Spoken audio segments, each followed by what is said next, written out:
Báo hết vòng đầu anh em ơi. Vòng đầu tiên 3 em.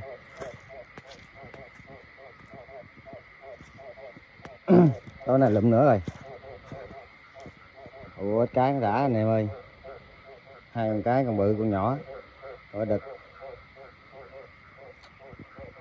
Cái này đã ghê lắm.